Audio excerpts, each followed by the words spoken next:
In the shadowed cradle of ancient oaks, where the wind whispered prophecies to the indifferent stars, a single kiss shattered the fragile veil between kingdoms, unleashing tempests that no oracle could foresee. The mist clung to the ruins like a lover's reluctant farewell, weaving through the crumbling arches of the forgotten abbey where Alara had sought refuge.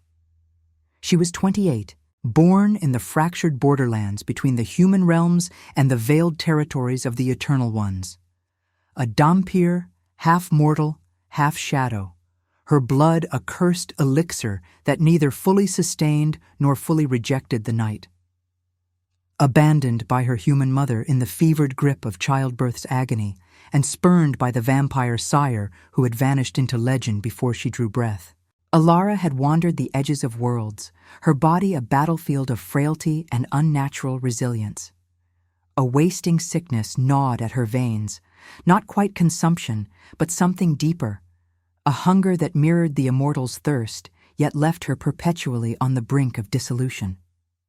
Disillusioned by the petty wars of men and the silent disdain of the undead, she had come here to die alone, under the abbey's fractured stained glass where moonlight bled crimson through the cracks.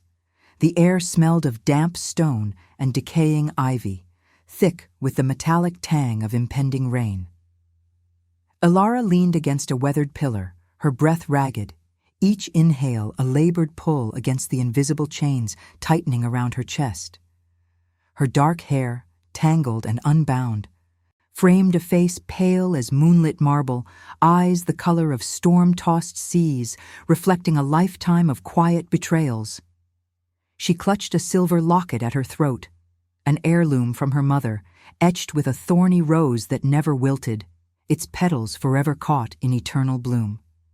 It was her sole anchor, a symbol of the fragile humanity she both cherished and despised. Footsteps echoed through the nave, deliberate and unhurried, like the tolling of a distant bell. Alara stiffened, her senses sharpening to the unnatural rhythm. No mortal tread carried such weightless grace. She slipped into the shadows behind a toppled altar, her heart a frantic drum against her ribs. The figure emerged from the fog, cloaked in black velvet that absorbed the scant light, his silhouette tall and imperious, as if carved from the night itself.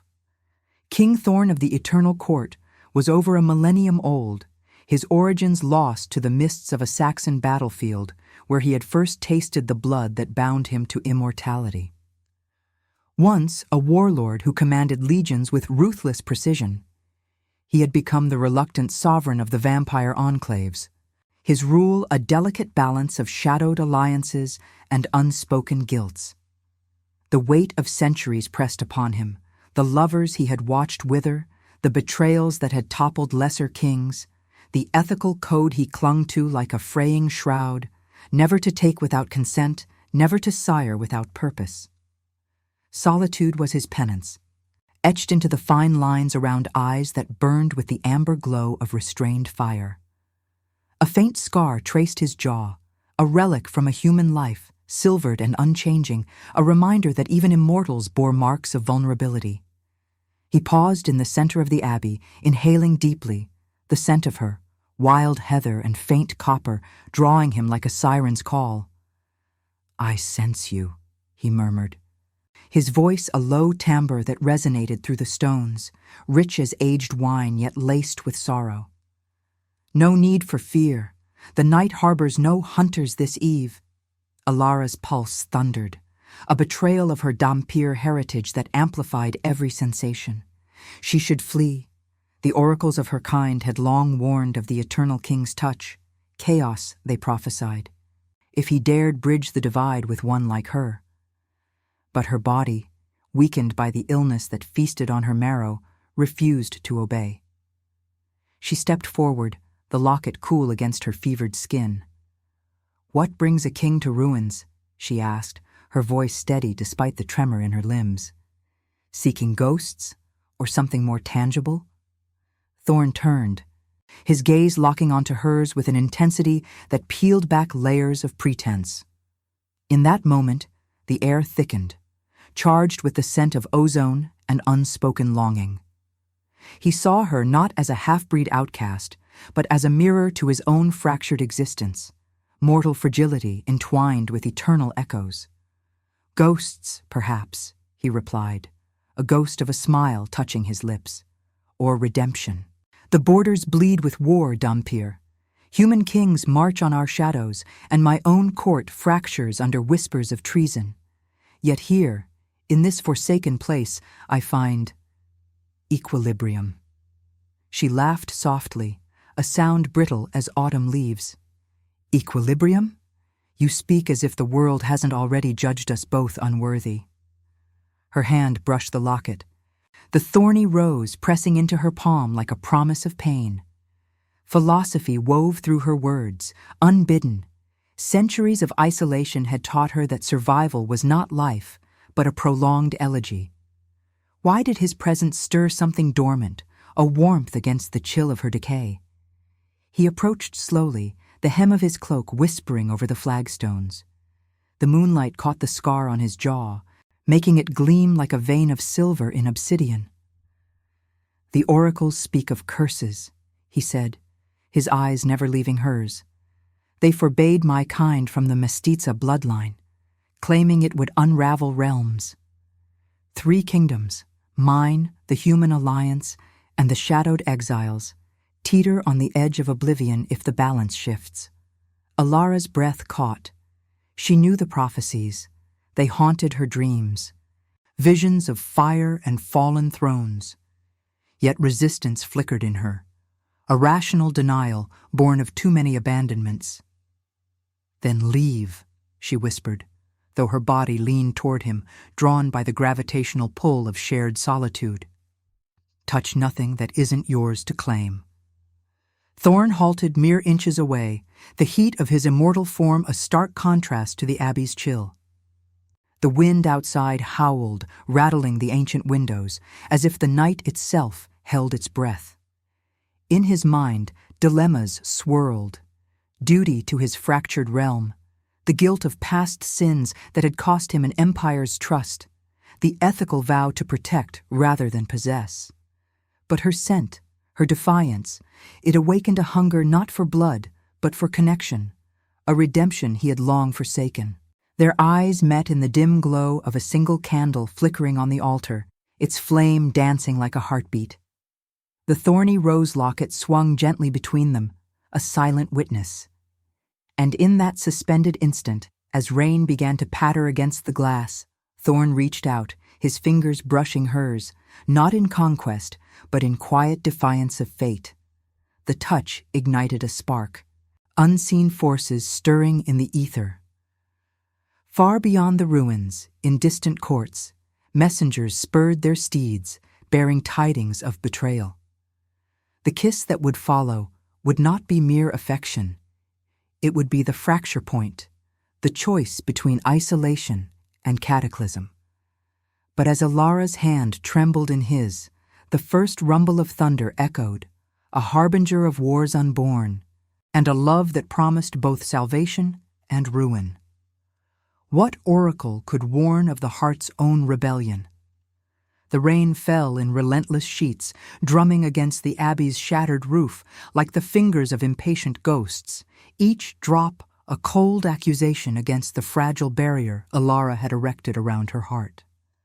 Her skin tingled where Thorn's fingers lingered, a current of warmth seeping through her chilled flesh, defying the logic of her Dhampir blood that should have recoiled from such intimacy. She pulled back, or meant to, but the motion faltered, her body betraying her with a subtle lean into the contact. The locket at her throat warmed inexplicably, the thorny rose etched upon it seeming to pulse like a vein beneath her touch, as if it drank in the moment's forbidden electricity. Thorn's amber eyes held hers, unblinking, the scar along his jaw catching the erratic flicker of the candle flame. He did not press. That was not his way. Centuries of reigning over a court rife with deception had honed his restraint into something akin to armor, yet here, in this crumbling sanctuary, it cracked under the weight of her gaze. "Forgive me," he said softly, his voice weaving through the storm's roar like smoke from a dying fire. I am not accustomed to. Hesitation, but you are no conquest, Ilara. You are a riddle wrapped in the scent of heather and storm.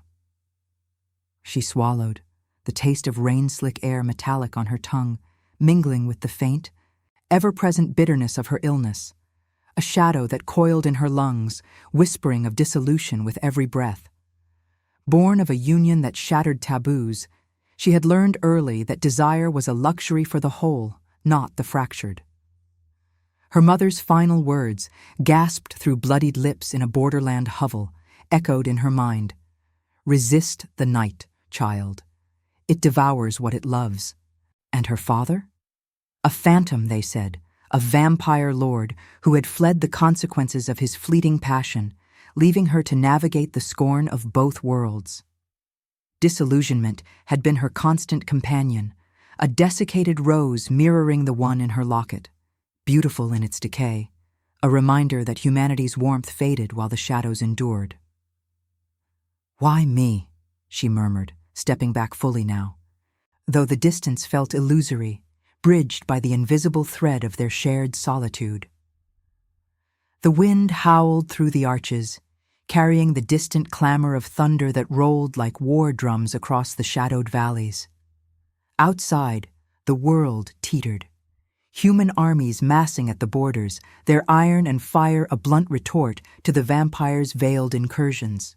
Exiled immortals plotting in fog-shrouded lairs, their resentment a festering wound from Thorn's iron-fisted unification.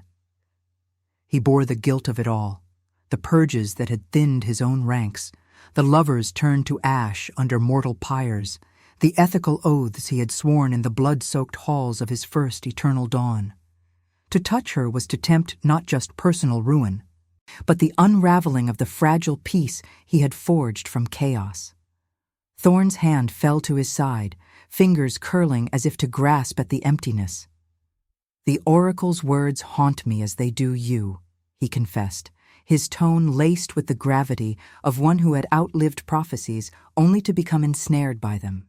They spoke of the mestiza, the half-blood whose union with the king would ignite the pyres of 3 realms. My court, the human coalitions, and the forsaken exiles, all balanced on a knife's edge.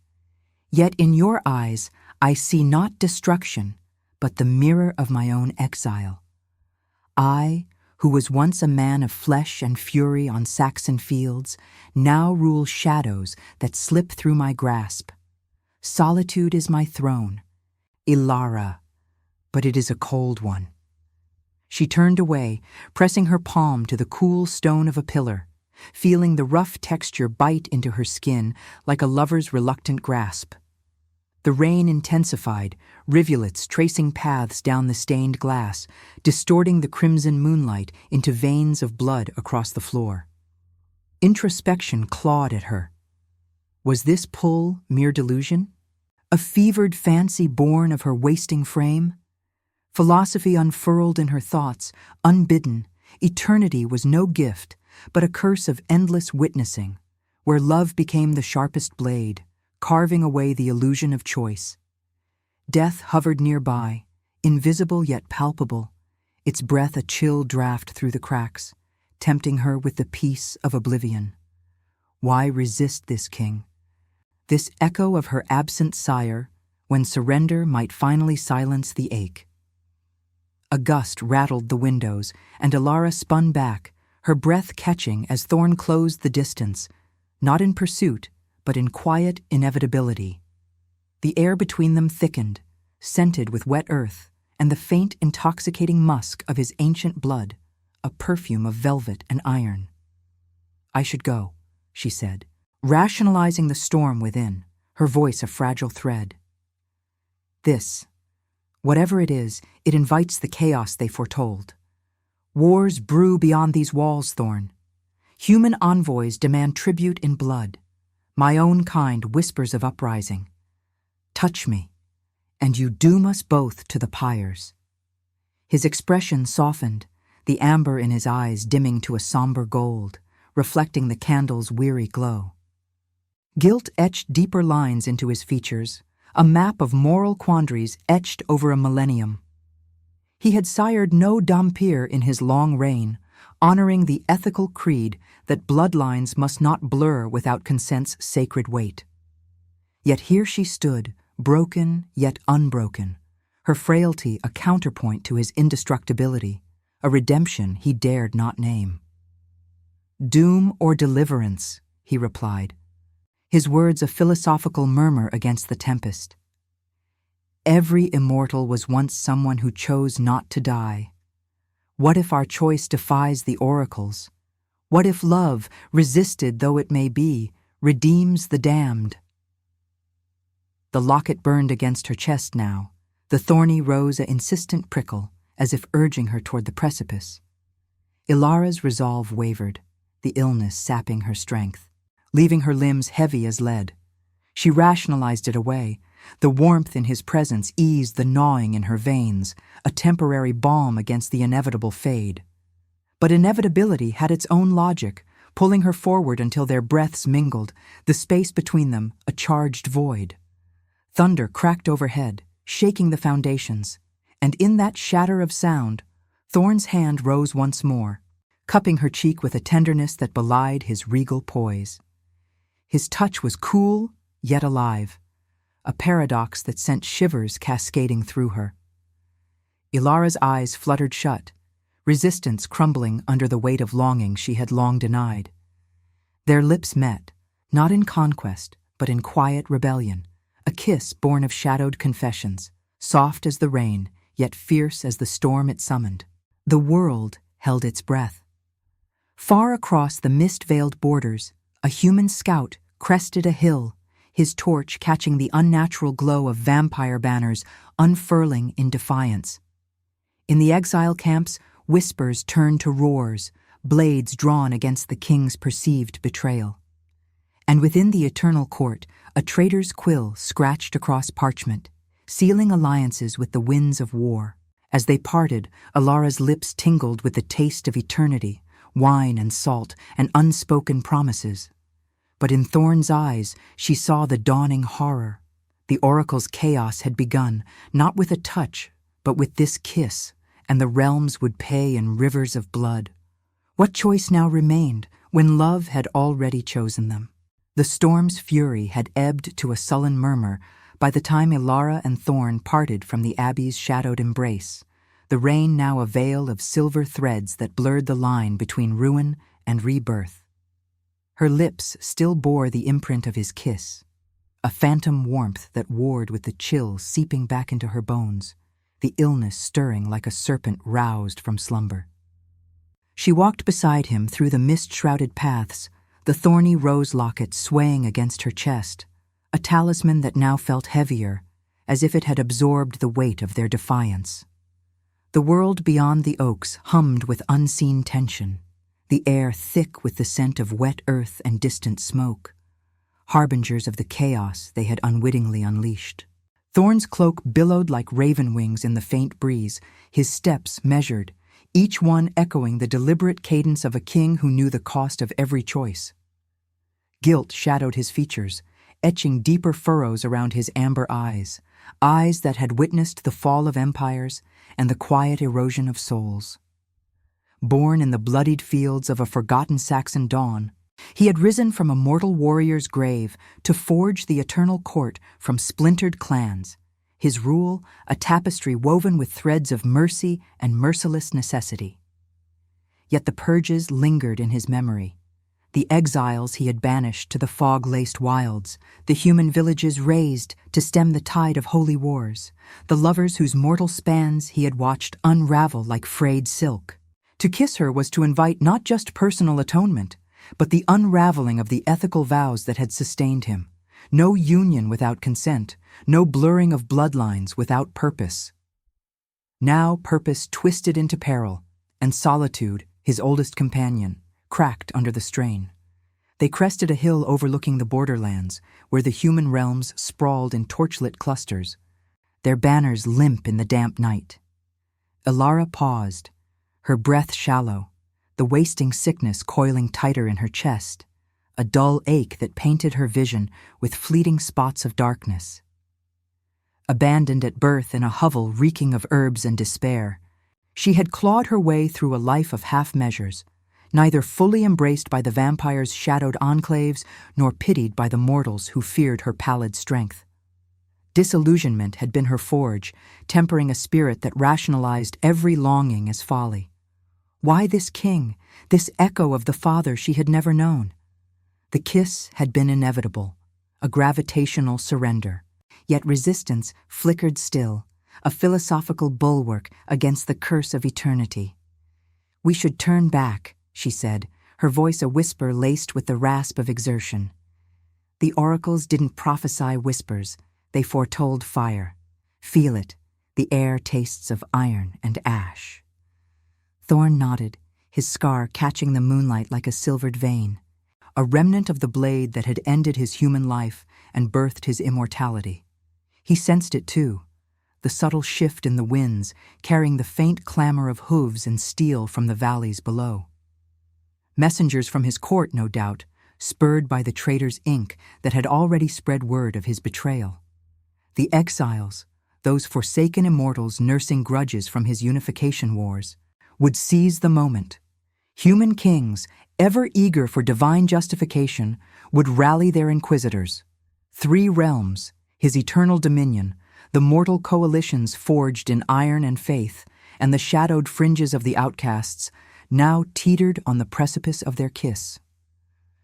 "The chaos stirs," he admitted, his tone a somber timbre that resonated through the mist.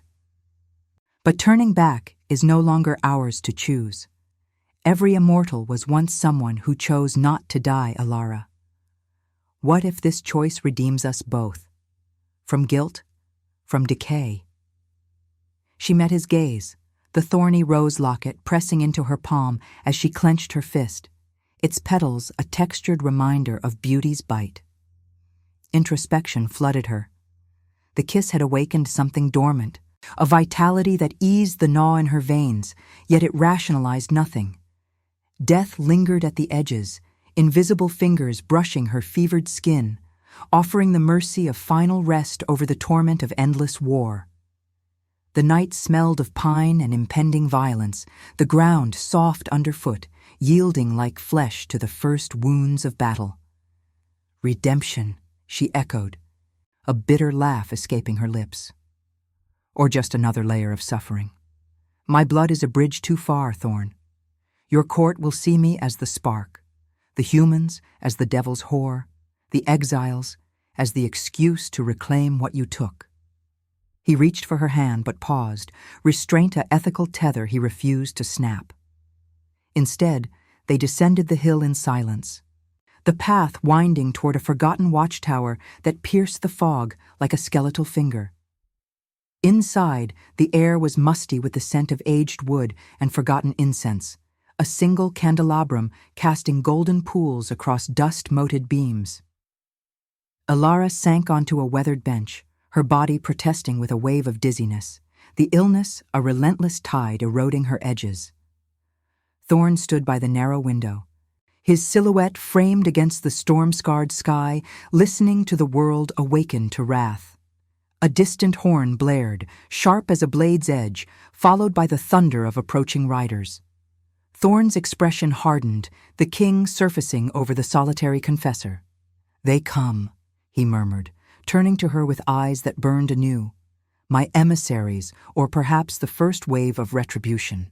The oracle's promise unfolds, not in prophecy, but in the choices we make now."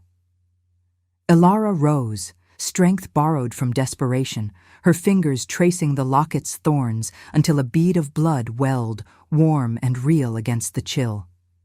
The ritual of decision loomed, flee into the night, severing the bond before it devoured them, or stand, embracing the transformation that love demanded.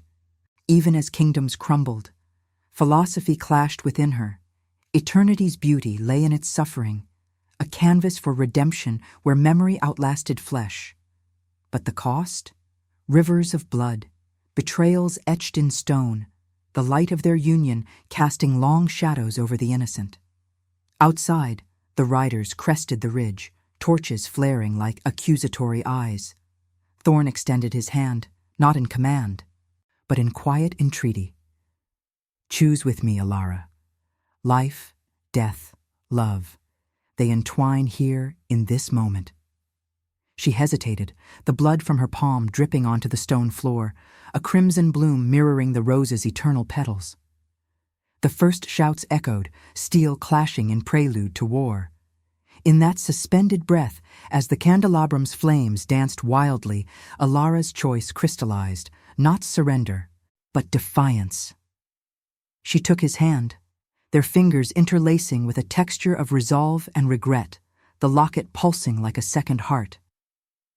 But as the tower door shuddered under the force of arrival, a traitor's voice pierced the night.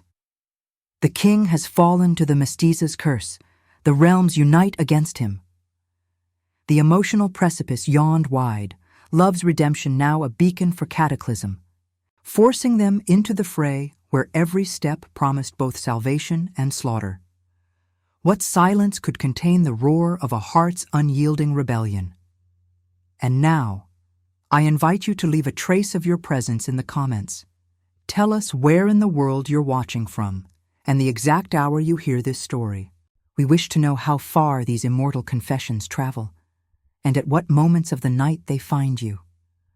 The tower's door splintered under the assault of iron-shod boots, the wood groaning like a dying breath as fragments rained across the threshold, sharp and splintered, catching the candelabram's golden light in fleeting sparks. Alara's grip tightened on Thorn's hand. Her palm slick with the blood from the locket's thorns, a warm rivulet tracing her wrist like a vein of defiance amid the encroaching chill. The air thickened with the scent of oiled leather and sweat-soaked wool, the intruder's torches casting jagged shadows that clawed at the walls, turning the musty confines into a cage of flickering accusation. Her heart hammered, a frantic rhythm against the wasting ache in her chest, each beat a reminder of her fragility, the Dhampir curse that amplified pain yet denied her the swift mercy of full mortality. Thorn stepped forward, his form a bastion of unyielding poise, the scar on his jaw gleaming like forged silver in the erratic glow. His amber eyes narrowed, not with fear, but with the measured fury of a king who had stared down betrayals across centuries. "Stand down," he commanded, his voice a resonant thunder that cut through the clamor, laced with the authority of one who had bound fractious clans into an eternal realm. The riders, 5 in number, clad in the midnight livery of his court, their faces twisted in zealous outrage, halted. But their blades remained drawn, glinting with the promise of swift judgment.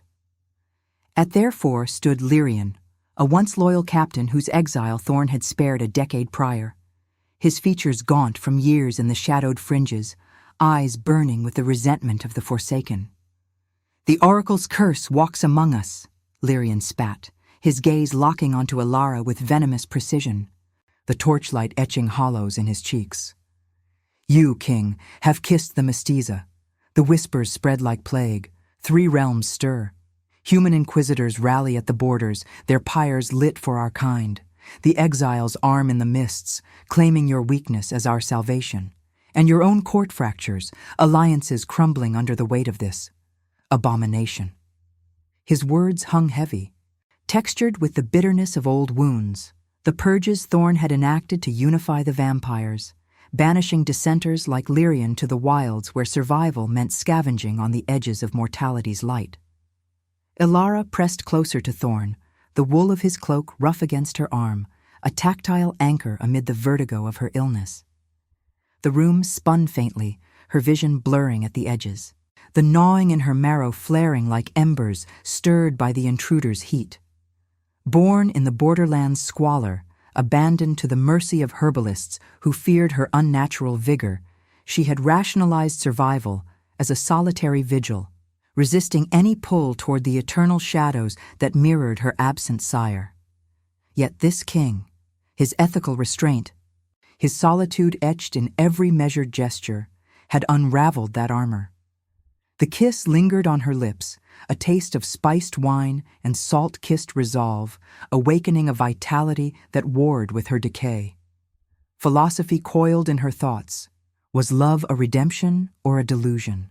a light piercing the gloom only to illuminate the fractures within. Death whispered nearby, its invisible form a cool draft through the tower's cracks, tempting her with oblivion over the bloodshed their union invited. Thorn's hand remained steady in hers, a silent vow against the storm. Guilt shadowed his expression, a millennium's accumulation, the Saxon fields where he had first refused death's embrace, rising as a warlord to command legions, only to watch them dissolve into dust. The lovers he had cherished and lost, their warmth fading while his endured in cold isolation. The ethical creed he upheld, siring no heirs without sacred purpose, now tested by this half-blood bond. "You speak of curses as if they are chains I forged," he replied, his tone a velvet blade, cutting through the tension without raising to rage. "The oracles warned of chaos, Lyrian, but they spoke to fear, not fate. This woman is no abomination. She is the bridge I never sought, yet cannot forsake. Stand with me, or step aside. The realm's fury is upon us, but it will not break what we choose to build." Lyrian's laugh was a brittle rasp, echoing off the beams like cracking ice. He gestured to his men, who fanned out, their boots thudding dully on the stone floor, the scent of damp fur and steel sharpening the air. Outside, the mist swirled thicker, carrying the distant clamor of more horns, human patrols, perhaps, drawn by the traitors' missives that had flown like ravens from the eternal court. The exile's grudge festered deeper, a political wound from Thorn's unification wars, where mercy had spared Lyrian only to breed this venom. "Build. You delude yourself, sire. The humans march with blessed iron, vowing to purge the night. My kin in the wilds see your dalliance as the sign to reclaim the throne. And your council?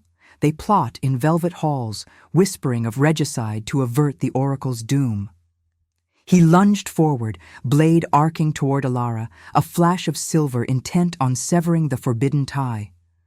Thorn moved with immortal grace, a blur of black velvet intercepting the strike, his free hand clamping Lyrian's wrist in a vice of restrained power. The clash rang out, metal kissing metal in a high keen that vibrated through Alara's bones, the candelabram's flames leaping wildly, casting elongated shadows that danced like specters on the walls. She stumbled back, her breath ragged, the locket's thorns drawing fresh blood as her fingers clenched it.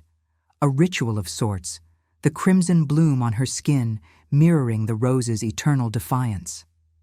Introspection surged.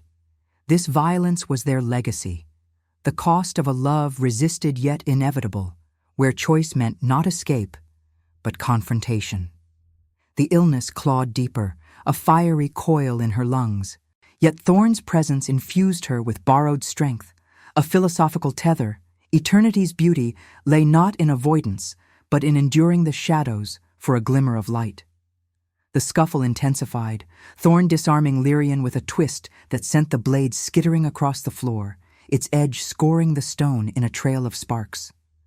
The other riders hesitated, loyalty fracturing under their captain's fall, murmurs rippling like wind through reeds.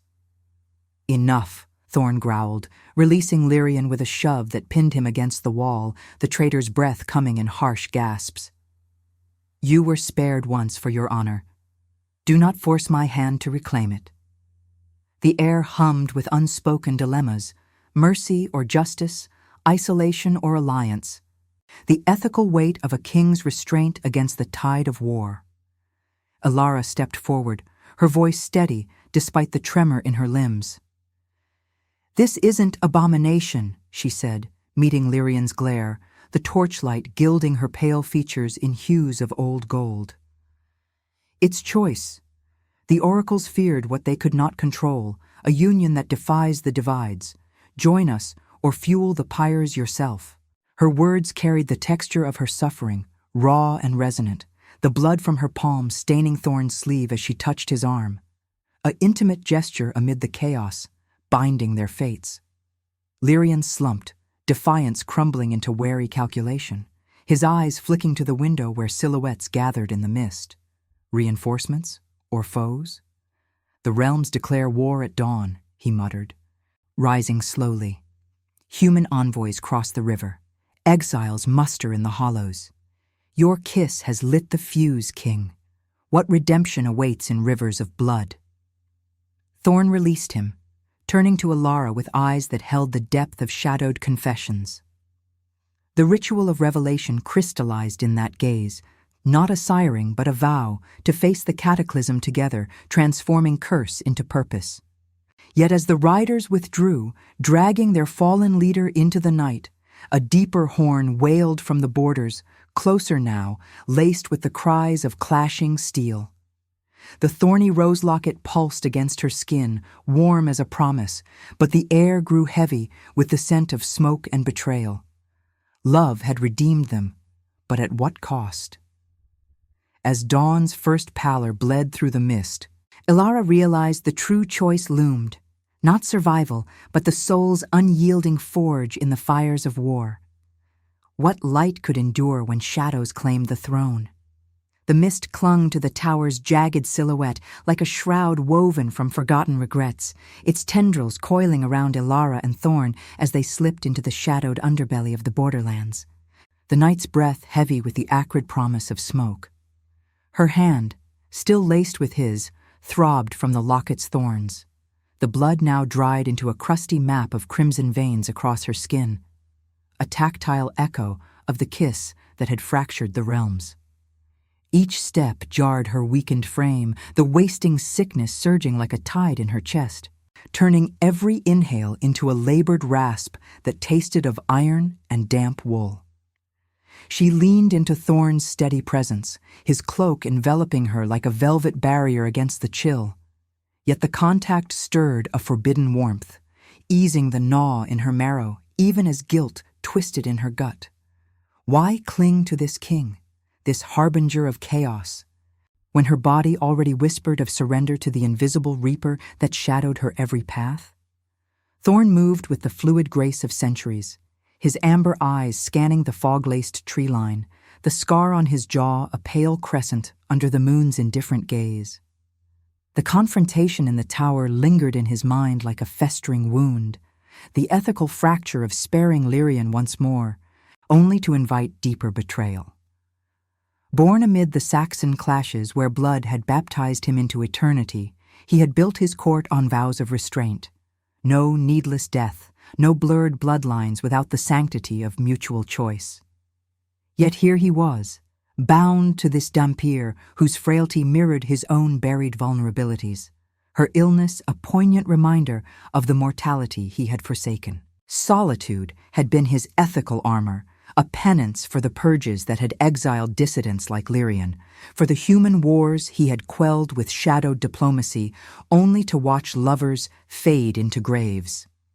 Now, that armor chafed, rationalized away by the inevitability of their pull, a love that demanded confrontation over retreat. "The horns draw nearer," he murmured, his voice a low timbre that resonated through the mist, scented with pine resin and distant hearth fires. "Human scouts probe the flanks. My court's fractures widen. We must reach the river crossing before dawn bleeds the sky." Alara nodded, though doubt coiled in her thoughts like the mist around her ankles. Abandoned in the borderland's fevered haze, raised by wary mortals who saw her pallor as omen and her strength as sin, she had long rationalized desire as a mortal folly, a spark destined to gutter in the eternal night. The kiss had been rebellion, a philosophical defiance against prophecies that painted her as curse, yet it invited suffering's full embrace, wars that would devour the innocent, her body a fragile vessel in the storm. Death hovered closer now, its formless chill brushing her fevered brow, offering the quiet dissolution she had sought in the abbey. The ground yielded softly underfoot, mossy and slick, each footfall a muted squelch that masked the distant clamor, the jangle of harnesses, the low whinny of steeds, the first clashes of steel like thunder trapped in iron throats. "And if we cross?" she whispered, her breath visible in the damp air, fragile as spider silk. "Your realm rejects me, The humans hunt my kind as harbingers. This love. It's no redemption, Thorn. It's the oracle's jest, turning our hearts into pyres. He halted at the river's edge, the water a black ribbon churning under the moonlight, its surface rippled by the wind's mournful sigh. Willows wept along the banks, their branches trailing like skeletal fingers, and the air hummed with the ritual undercurrent of impending choice. Thorn turned to her, his fingers brushing the locket at her throat, not possessive, but reverent, the thorny rose cool and unyielding beneath his touch. Guilt etched his features, a map of moral tempests. The unification wars where he had spared exiles only to breed this resentment. The ethical oaths sworn in bloodlit halls that now bent under love's inexorable weight.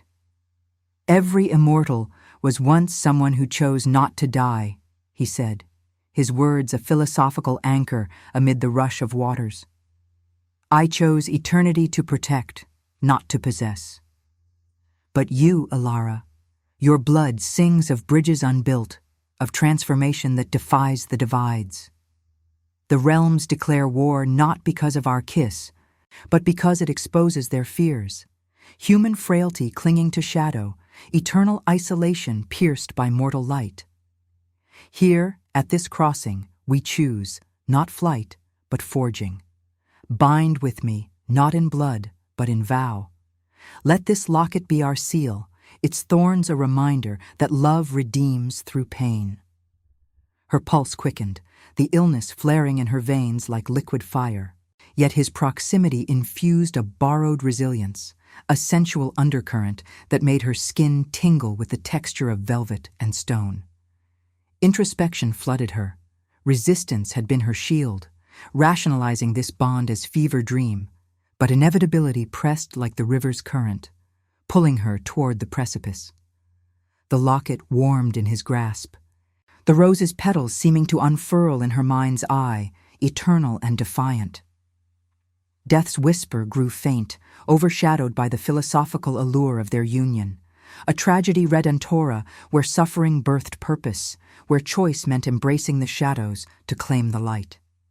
With trembling fingers, she pressed the locket into his palm, a bead of her blood smearing across his skin, mingling with the faint, ancient scent of his own immortal essence. Then vow with me, she breathed, her voice steady despite the ache. Not eternity's curse, but its mercy. For the realms that shatter us, we rebuild in the ruins. Their foreheads touched, breaths mingling in a ritual of quiet intimacy, the river's roar a symphony to their pledge. The thorny rose sealed it, a symbolic bloom of crimson promise, transforming isolation into alliance. Yet as they waded into the shallows, the water icy and grasping at their legs like spectral hands, the night erupted. Torches flared from the opposite bank, human inquisitors, their banners emblazoned with golden flames, arrows nocked and gleaming. Behind them, from the mist-shrouded woods, vampire exiles emerged. Lyrion's gaunt form at their vanguard, his blade raised in triumphant betrayal. "The king and the mestiza!" he bellowed, his voice cracking like brittle bone. "The oracle's chaos incarnate! Slay them and claim the thrones!" Thorn pulled Alara behind him, his body a shield as the first arrows whistled through the air, slicing the mist with lethal precision. One grazed his shoulder, tearing velvet and drawing a line of dark blood that scented the wind with copper and eternity. Ilara's cry escaped, raw and textured with terror, her illness sapping her strength as she clutched the locket, its thorns now a fierce talisman against the onslaught. The river churned violently, waves slapping against their thighs, cold as betrayal's kiss. Political fury converged. Humans chanting litanies of purification, exiles roaring for reclamation, the eternal court's distant horns answering in fractured discord.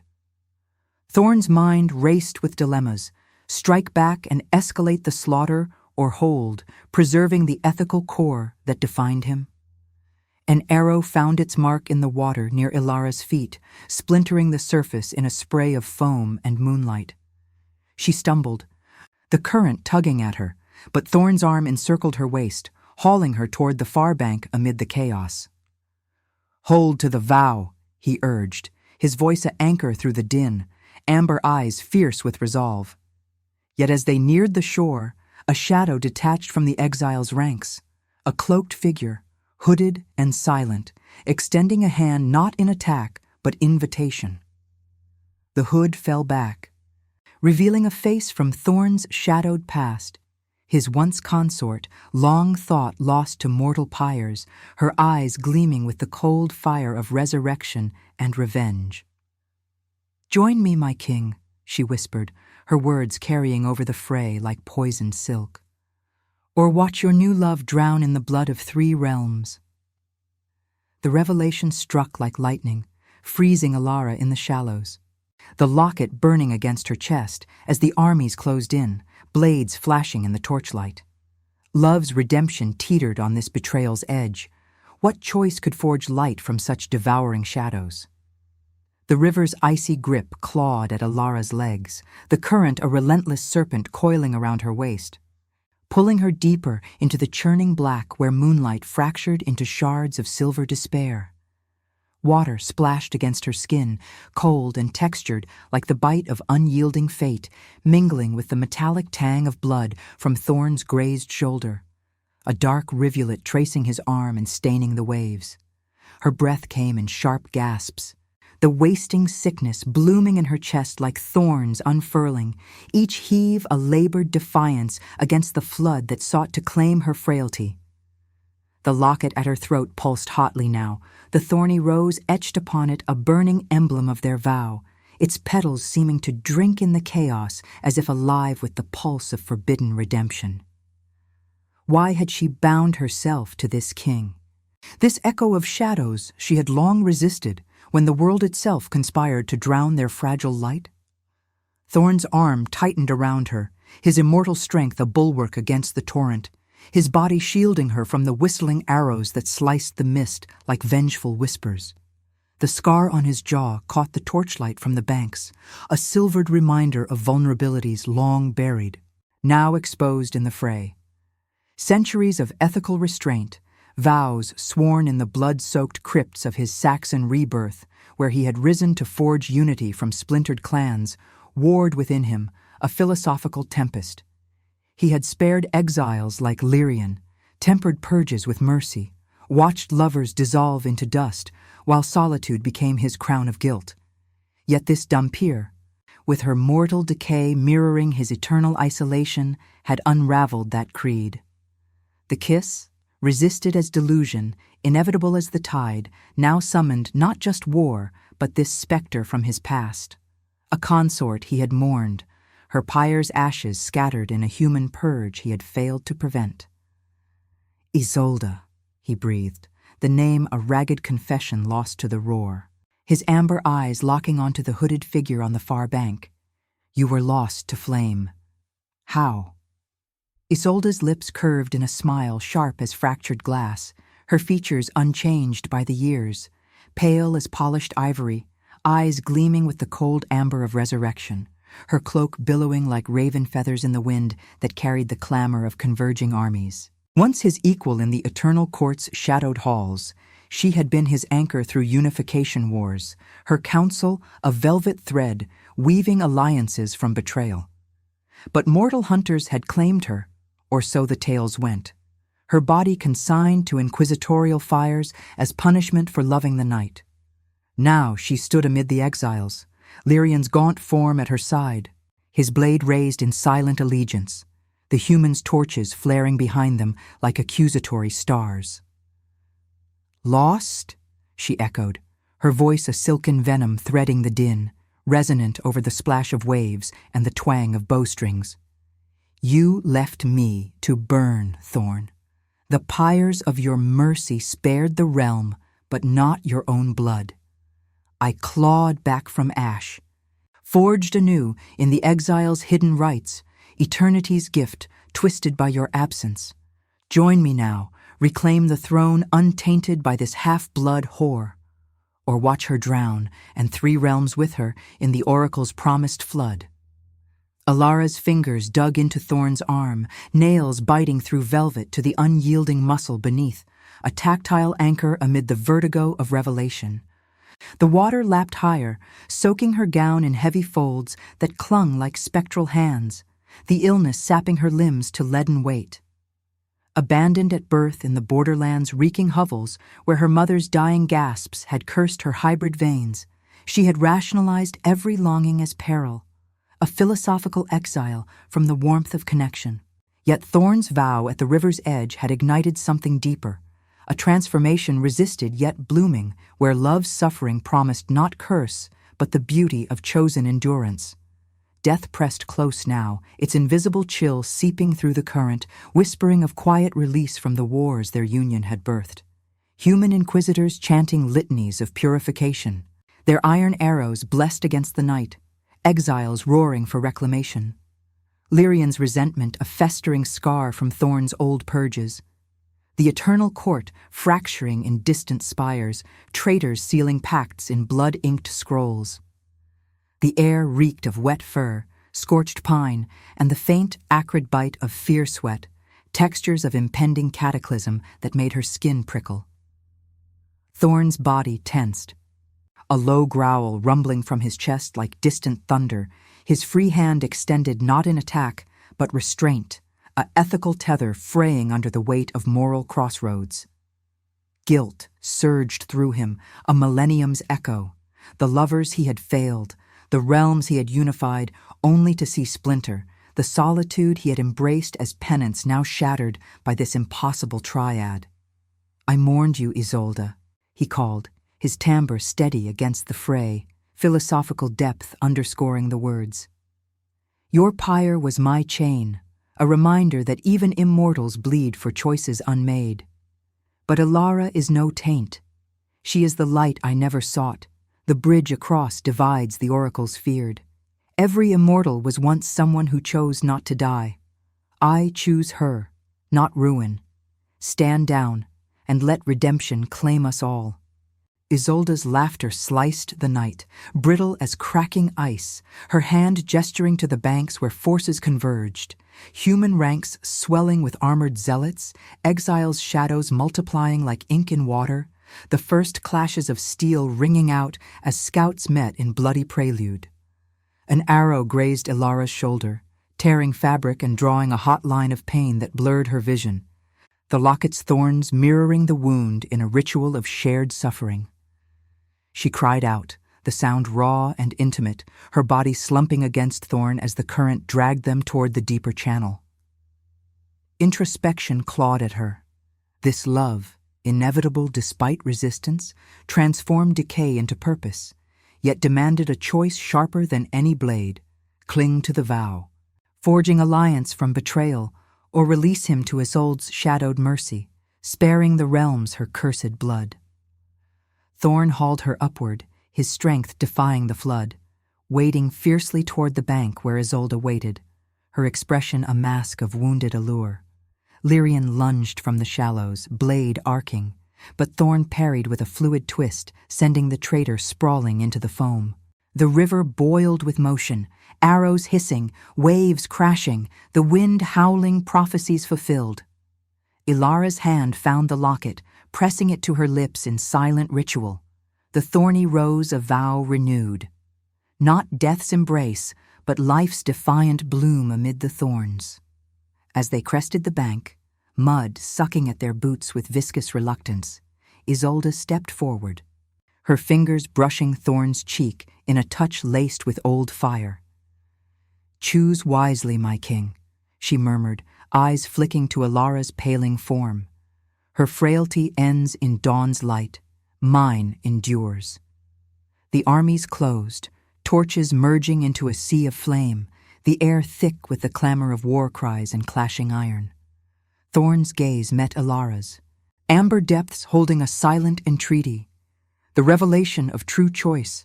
Bind their fates against the tide, redeeming guilt through unity, or fracture under Isolde's resurrected claim, dooming the realms to endless shadow.